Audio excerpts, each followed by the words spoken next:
एक बार अगस्त्य मुनि जंगल में टहल रहे थे और एक पेड़ के पास पहुंचे, जहां उन्होंने कई लोगों को उल्टे लटके देखा। उन्होंने पूछा, तुम कौन हो? उन्होंने उत्तर दिया, हम तुम्हारे पूर्वज हैं। चूंकि आपका कोई पुत्र नहीं है और आप पूर्ण आत्मज्ञानी भी नहीं हैं, इसलिए हमें इस स्थिति में कष्ट उठाना पड़ रहा है। तो या तो आप अब एक पुत्र प्राप्त करें जो हमारे लिए श्राद्ध कर सके और हमें इस स्थिति से उबार सके, या हमें ऐसे ही चलते रहना होगा और आपके पूर्ण आत्म साक्षात्कार की प्रतीक्षा करनी होगी। इसलिए अगस्त्य ने निर्णय लिया कि उन्हें अपने पूर्वजों को बचाना चाहिए। एक राजा के पास गए और उनकी बेटी के लिए भिक्षा मांगी, किंतु राजा ने उत्तर दिया, मेरे कोई संतान नहीं है। इसलिए अगस्त्य ने राजा को उसके पूर्वजों के भाग्य के बारे में चेतावनी दी और फिर ब्रह्मांड की सारी सुंदरता को एक स्थान पर बुलाया, जो एक बच्ची बन गई।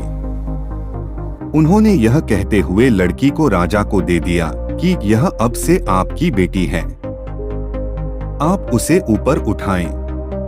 वह केवल एक सप्ताह में युवावस्था की ओर बढ़ जाएगी। मैं उसे अपनी पत्नी के रूप में लेने के लिए वापस आऊंगा। और ऐसा हुआ। लेकिन जब वह उसे अपने आश्रम में ले गए और उसे प्रस्ताव दिया कि वे अब एक बच्चा पैदा करें, तो उसने कहा, यदि आप मेरे साथ गृहस्थ के रूप में रहना चाहते हैं तो आपको उपयुक्त ऐश्वर्य प्रदान करना होगा। मुझे एक राजा ने पाला था, इसलिए यह आश्रम जीवन मेरे लिए उपयुक्त नहीं है। बेशक मैं आपकी पत्नी हूँ, इसलिए मैं हर हाल में आपकी सेवा करूंगी। लेकिन अगर आप इस वर्तमान मानक को बनाए रखना चाहते हैं तो मुझे अपने लिए एक बेटा पैदा करने के लिए मत कहिए। मैं एक ब्रह्मचारिणी के रूप में आपकी सेवा करूंगी। तो अगस्त्य मुनि एक राजा से दान मांगने गए। वह राजा उसे कोषागार में ले गया और उसे अपनी हिसाब किताब दी। आप आय और व्यय को देखें, यदि आपको कोई लाभ मिलता है तो मैं इसे आपको दे दूंगा। लेकिन अगस्त्य ने बही खाते की जांच करने पर देखा कि इस राजा को कोई लाभ नहीं था। उसका सारा कर संग्रह अपने लोगों के कल्याण पर खर्च किया गया था। तो उन्होंने राजा से पूछा कि क्या कोई और राजा है जिसके पास बहुत धन है, और राजा ने बताया कि अगस्त्य को कहाँ जाना चाहिए। लेकिन अगस्त्य ने कहा, तुम्हें भी अतिरिक्त धन की आवश्यकता है, इसलिए तुम मेरे साथ चलो और कुछ ले आओ। राजा से भी स्पष्टता।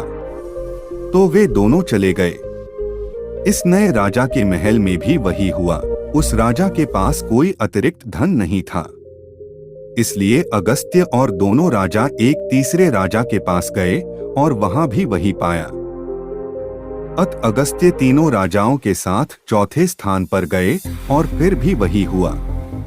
तो अगस्त्य ने चौथे राजा से पूछा, कृपया मुझे बताएं कि किसके पास अतिरिक्त धन है जिसका वह उपयोग नहीं कर रहा है। उस राजा ने कहा, जंगल में इलवल और वातापी नाम के राक्षस भाई रहते हैं। उन्होंने अनेक ऋषियों का वध किया है, राजाओं को लूट लिया है। ऐसा वे यात्रियों को अपने घर भोजन के लिए आमंत्रित करके करते हैं। इलवला वातापी को पकाता है और अतिथि को यह कहते हुए परोसता है कि यह एक पवित्र अग्नि यज्ञ से बने बकरे का मांस है। मेहमान के खा लेने के बाद इलावाला पुकारता है, वातापी बाहर आओ, और वातापी अतिथि के पेट को तोड़ देता है, निश्चित रूप से उसे मार डालता है। फिर ये दोनों अतिथि को खा जाते हैं और उसका धन रख लेते हैं। इस प्रकार वे अत्यधिक धनी हो गए हैं और वे अपने धन का कोई भला उपयोग नहीं करते। इसलिए अगस्त्य चारों राजाओं के साथ जंगल में गए और दोनों राक्षसों के घर पहुंचे।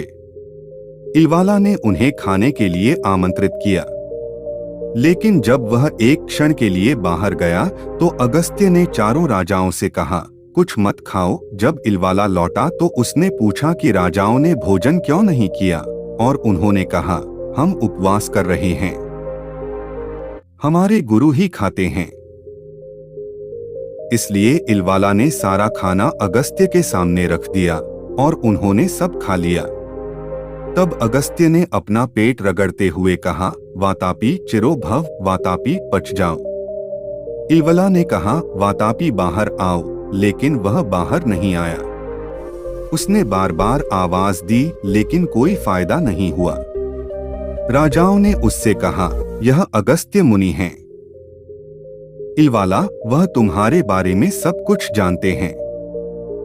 वह जानते हैं कि तुमने अनेक ऋषियों और राजाओं को मारा है। बेहतर होगा आप उसे संतुष्ट करने के लिए कोई योजना बनाएं, क्योंकि वह गुस्से में है और वह तुझे वैसे ही पचाएंगे जैसे तेरे भाई को पचा लिया है। अगस्त्य ने इलवला की ओर क्रोध भरी निगाहों से देखा, घोषणा की कि उसे उसके पापों के लिए अब दंडित किया जाएगा। इलवला ने झुककर याचना की, मैं दूंगा कुछ भी अगर तुम मुझे छोड़ दो।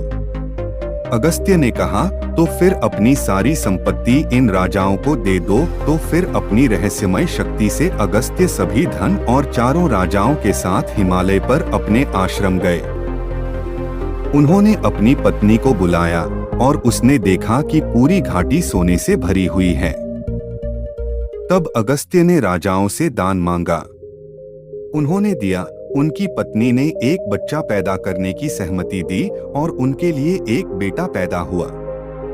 जैसे ही उसके गर्भ से पुत्र प्रकट हुआ, अगस्त्य मुनि ने अपनी पत्नी को छोड़ दिया और एक सन्यासी साधु के जीवन में लौट आए।